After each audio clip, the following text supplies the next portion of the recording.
Today's reading is from Rays of the One Light, Weekly Commentaries on the Bible and the Bhagavad Gita by Swami Kriyananda. This week's reading, The Divine Ascension. Truth is one and eternal.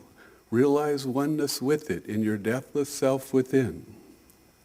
The following commentary is based on the teachings of Paramahansa Yogananda. In the Gospel of St. John, chapter 14, we read, I am the way, the truth, and the life. No man cometh unto the Father but by me. Was this I when spoken by a master who has conquered every vestige of ego consciousness? What is this I when spoken by a master who has conquered every vestige of ego consciousness? Therein lies the mystery of true scriptural teaching. That I, that is no I, does it even exist? In what way is it different from the consciousness that animates other human beings? Jesus was not saying, look at me, don't look at other masters. He was saying, rather, look at the divine self that is the essence of who you are, your very self. You are that I. No man cometh unto the divine consciousness except by first recognizing his own intrinsic divinity hidden behind his delusive ego. The Bhagavad Gita in the 4th chapter states, O son of Pritha, Arjuna, in whatever way people accept me, in that same way do I appear to them. For all men in some way pursue the path to me. Meditate on the divine incarnations. Their lives and the consciousness animating them will be your stairway to the infinite. Thus, through Holy Scripture, God has spoken to mankind. Om, Om, Om.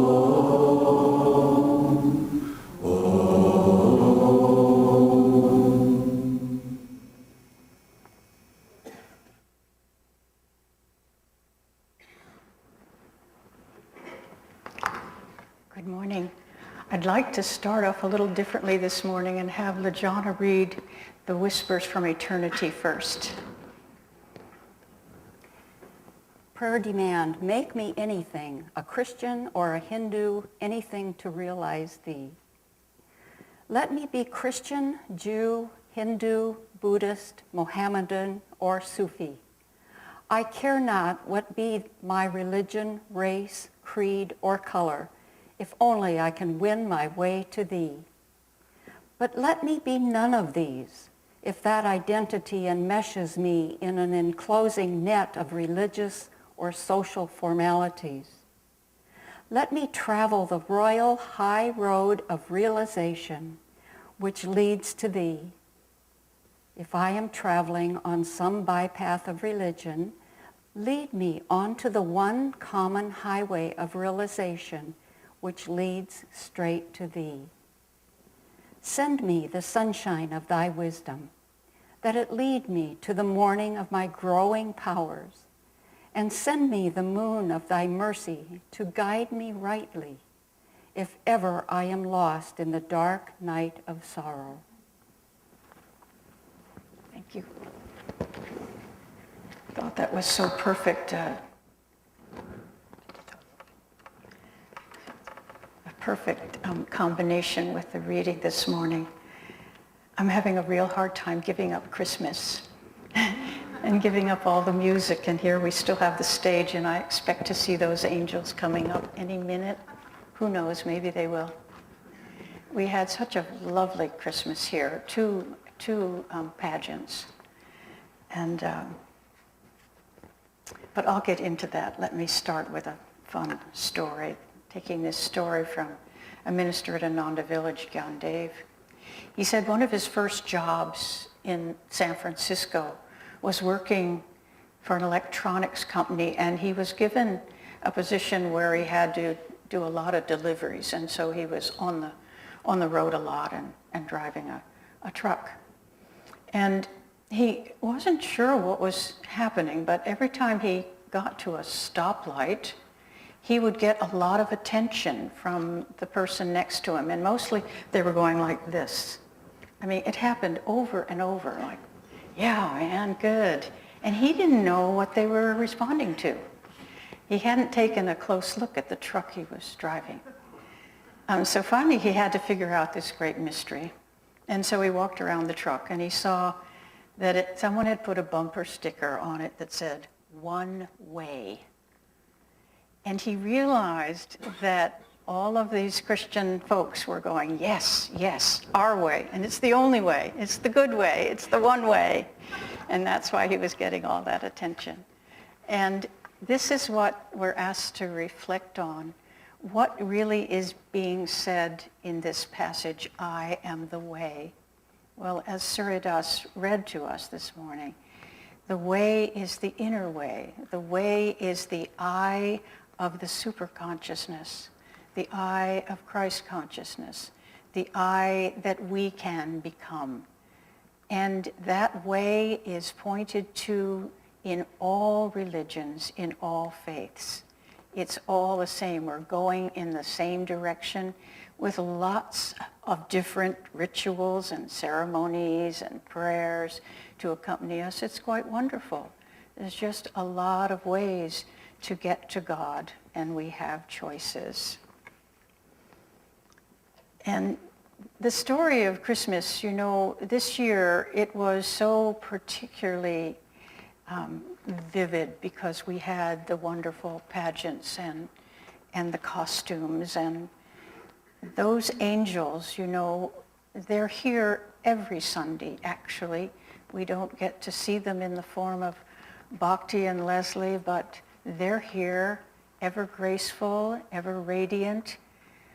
And the kings as well. You know, we actually, in the whole Christmas season, we were able to gaze upon 6 kings because we had the beautiful children from Living Wisdom School, Justin and Jules and Harsha. Those children were so dignified. They represented our dignity and our reverence toward the birth of a great avatar. And they carried themselves so beautifully. And then the next time on Christmas Eve, it was the role for Vihan and let's see who, Bhima and Jim. Once again, if you watch them closely, and we certainly aren't a big room, so you were able to, and here they were really visible to us. And they contained within themselves that mystical expression of the looking for a friend idea of Swamiji's song. They knew that they were looking for an avatar. They understood what following the star was all about. And once again, that the actors carried it so beautifully. So they were aware as different. The kings were aware as different from the shepherds. The kings were aware of what they were seeing, what had actually happened, that a divine incarnation had come down on earth. The shepherds, on the other hand, represent that part of us that is awestruck. In fact, in Devaki's script, she said when the angel appeared to the shepherds, they were terrified. Well, that kind of mystical happening that expresses itself in nature and through the appearance of a great vision would be very frightening. And we maybe sometimes are a little in awe when that happens. But they came anyway, that wonderful faith. Okay, shepherds in the field, the angel comes and tells them something like this has happened. They have no idea really what she means, and yet they follow and they come. And they are full of joy. Every time you see that scene represented, the shepherds so sweetly, so simply, so humbly full of joy. And all of these are expressions that we share. Master Yogananda, Paramahansa Yogananda, one year, probably a week after the Christmas service, he asked if anyone in the congregation where he was speaking had seen Christ at the Christmas meditation. And a frail little lady stood up, and he asked her to come forward, and he asked her to describe what she saw. And she said, "I saw a great yellow circle first, and then inside it was blue, and then the face of Christ appeared, and his eyes gazed upon me for a long time." And she said, it was so thrilling, and I can see him now. And so he said to her, "Are you seeing him now?" As she stood there. And she said, "Yes, he's at the back of the room. He's at the back of the room with an angel, and there's 2 others with him." And Master said, "Well, who are those 2 others?"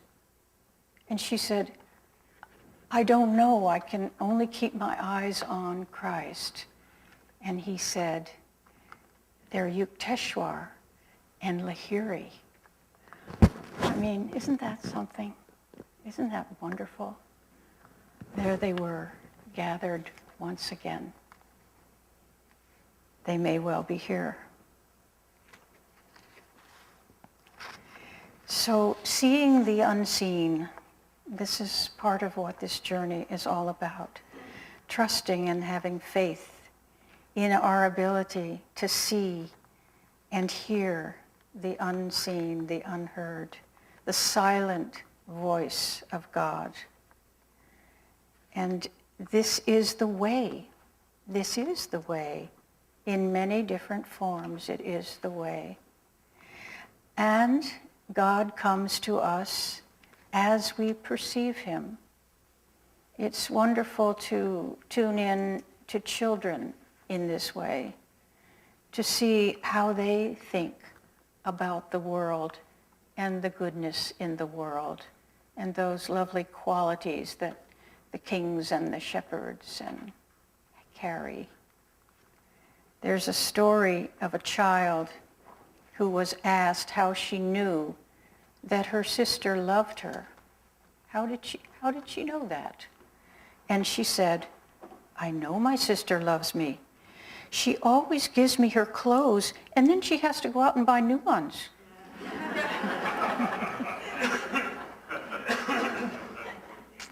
And there was a child at Ananda after Swami Kriyananda, a direct disciple, passed.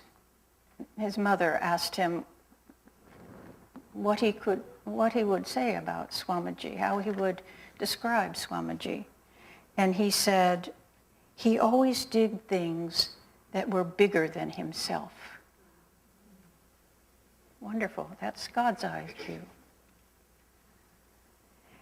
And then there was a story told of the death of one of our devotees, the death of her mother. She was a very devout Catholic. And as she was passing over, she was very devout to Mother Mary. And as she was passing over, she cried out, "Oh, there's Mary. Hi, Mary."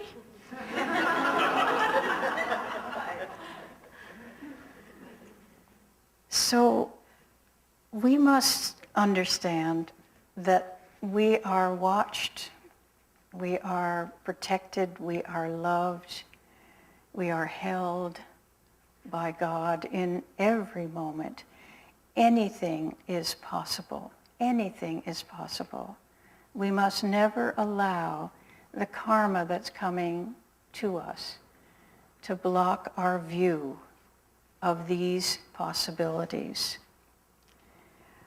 During the Christmas meditation this year. We started, I believe we started this last year, passing out little cards during the meditation. I don't know how many of you received one, but on those cards, back and front, were suggestions of things to do, of visualizations to follow along with, of pranayams, breathing exercises to do, of prayers they were suggested.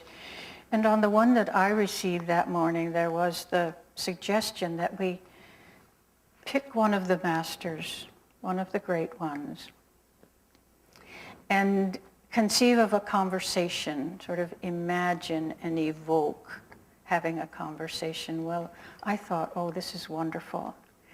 So I decided to find Master and walk along with him.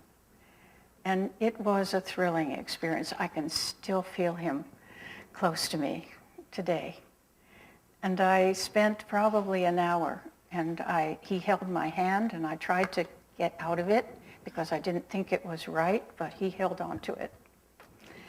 And he walked right beside me, and he was happy, and he was sweet, and he was so personal, and we engaged in a conversation about things that were going on with me, and he gave me insights. It was that experience. It was a true experience for me, even though it was evoked. And I suggest to you that you do this in your meditations. It's so powerful. And it helps you to understand how a great avatar, a great superconscious lover of God, can be personally interested in you and you alone in the time that he spends with you. So take Master's hand. If you dare, take Yukteswar's hand. Spend time with them. You know, it also reminds me that Babaji always seems so unattainable. And yet, when I was in Master's house in 2004 and sat in that room where Babaji had visited, my goodness, I could feel his presence there. It was stunning. And we have to remember that they took on a body and were with us in this world. And they continue to be with us even though they are unseen. That's what we need to keep remembering. They're here this morning, as are the Christmas angels. In the reading this morning, Swami suggested that we follow the lives of the saints, and it's one of my spiritual hobbies. And the one saint that jumped out at me yesterday when I was preparing was the Curé d'Ars. His name was Jean Vianney, and he was a parish priest in the time of great troubles in the church. It was during Napoleonic times, and many of the churches were closed and people were not allowed to do their very important gatherings. But they persisted in secret. It was very dangerous. And he persisted. And he was given the parish of in Ars, A-R-S-R. And he spent most of his life there. He died at about age 73. He was very, very dedicated and extraordinarily humble. His biography is that thick, which is terrific.